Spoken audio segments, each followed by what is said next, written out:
I'm still thinking about free will and determinism. I guess I'm reflecting on this now because I'm looking at one of Matt's videos, That's videos this morning, which isn't directly related, but it has some kind of resonance with those thoughts. And the video that ContraPoints Nicotine 2 did, Bubba Mac's response to that, and this program on Radio 4 that I listened to a couple of weeks back about free will. And you know, I guess if I was going to come down anywhere, I'd probably say I'm a hard determinist. I don't see any viable alternative to hard determinism other than some kind of some species of spirituality or theology or something, really, for myself. Even if it's couched in egoistic terms, it still has that kind of magical, mystical feel to it. So I have to consider myself a hard determinist. But when I think about it, and when I try to get my head around it, I get this weird feeling of kind of vertigo. Let me just explain what I mean by that. Because in a sense, I have no problem with thinking, oh yeah, it's determined. I was bound to come on this walk. I was bound to pick up my camera and start talking. But then when I think that, I have to think, yes, well, I was bound to start talking about the fact that I'm talking about it. Or I have to concede that I was determined to have these second thoughts and to make these little pauses in between some of my words, and the determination of the universe, the determined nature of the universe specifies every little gesture that I'm making with my hand, every annoying sniff that I keep making because I've got some kind of sinus thing going on, every reference to this little sinus thing going on. You know what I mean? It just keeps going round and round and round and round when I think about it, in these terms at least. And it just gives me this sense of vertigo. I just think, where does this stuff touch down? And it doesn't touch down anywhere. It doesn't touch down anywhere. That's the point. It's just, for me, as I say, when I think about it, it's just that endless. It's just endless. And it's a kind of a Whiskey Tango Charlie moment. You know what I mean? That's kind of how I'm thinking about it. Whiskey Tango Charlie. What's the context? How can I frame this experience? That logic that I've just described. How can I frame that? How can I provide a theoretical or an intellectual or a linguistic or an explanatory context for all that, which stops it just keeping falling over the whole time into this void of of self-referential vertigo, really. And that's the kind of thing I'm interested in right now. And I know some people say, probably you, Gary, in Wendham, because I know you're a realist in a way that I am too, but I think you're a kind of linguistic realist in a way that I'm not, or a conceptual realist in a way that I'm not. I don't think you can avoid poetry and metaphor, because I think that's what a lot of our thinking and our understanding is made of. And for a lot of things, there isn't anything else behind the metaphor. There's just more metaphor, more poetry. It's poetry all the way down, And I think this is one of those things.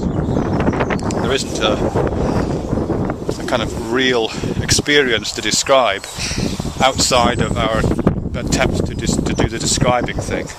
And what I'm lacking at the moment is a describing thing framework, as I say, to describe the vertiginous nature of superdeterminism. The nearest I've got so far, it's not great, it's to do with the movement of water. And I guess I'm prompted to think about this by this program on Radio 4 on free will, but also another episode of In Our Time, the program on Radio 4 on Taoism, which was on a few weeks ago. All these, I think, are still on the BBC website. I don't remember, I'll put the links to it. But I don't embrace those kind of religious things at all, really. But as a metaphor, Taoism is interesting. It refers to the universe, the Tao, the uncarved block of the universe, the superdetermined nature of the universe, as the Tao, which is sometimes translated as the watercourse way. The watercourse way, as if the inevitable, entirely predetermined movement of the whole universe, including every synapse and every neuron and every pause in my speech and every gesture that I make, every part of it is like the flow of a river. It's like the movement of water. And it is all connected to one another. There's no getting out of it. You can't step out of the river. You can't make decisions in the river any more than a drop of water can make a decision in the river. It's just all inextricably linked together the way that physics demands it to be, in a way. And that's the nearest thing I've got to a Charlie, to a context, you know what I mean? Is thinking about this. So I'm kind of imagining all of this stuff that I'm surrounded by, this field, this dog shit in this field, this tree that's just about to bud 6 weeks earlier than it used to, actually. It used to be like, anyway, this tree that's in bud, my dog, my thoughts, my gestures, my movement, my self-referential actions, the fact that I'm talking about right now, all of that being part of this movement of this river. This is just the metaphor. You know, but like all rivers, it's got eddies and it's got currents and it's got whirlpools, you know, it's got little whirlpools. And the whirlpool is entirely described by the movement of the river. But if you're part of that whirlpool, what it would feel like at that moment is that you're kind of going around on yourself, and and there might be little whirlpools within whirlpools where the whole thing kind of I'll just do this with the camera to kind of dramatise that. Whirlpools within whirlpools, look. Turning and the camera's turning in a kind of Copernican universe of the ego. You know what I mean? It's all that stuff is going on. And that's what self-referentiality is. That's what talking about is. And that's why it feels like it does. And there's no escape from it, you know, there's no escape from that. Nor should there be, you know, necessarily. So all that stuff about your moral responsibility is completely part of that. Because that's always the question. Can you step outside of the whirlpool, step onto the bank and make moral judgments about what's going on? Well, no, you can't. But the moral judgments are also part of the whirlpool. You know, they're part of that process. You know, the guy who's sitting in judge's robes at the one end of the court has no choice about making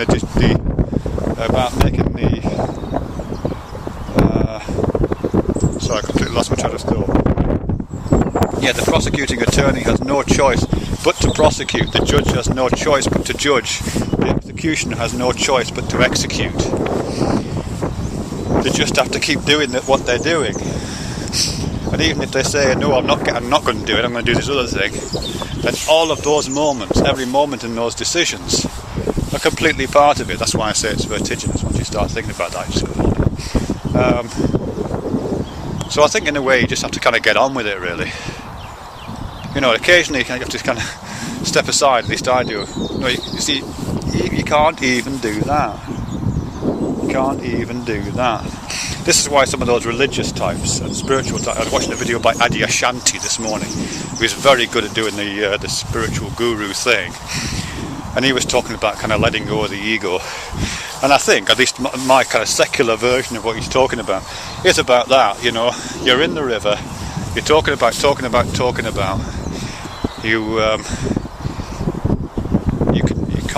You're acting as if there is such a thing as moral responsibility. At the same time as you're knowing that act, the moral responsibility it refers to, the acts it refers to, are all part of the same uncarved block. And all you can do is just accept that every single point of it, including your realization of that, is part of it, and just go with it, accepting that you're going with it is part of it.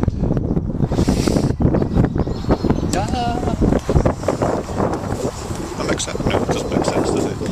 Anyway, that's the nearest thing I've got to a Charlie, to a context, to a frame, to an understanding, to a metaphor, the movement and the swirling of water.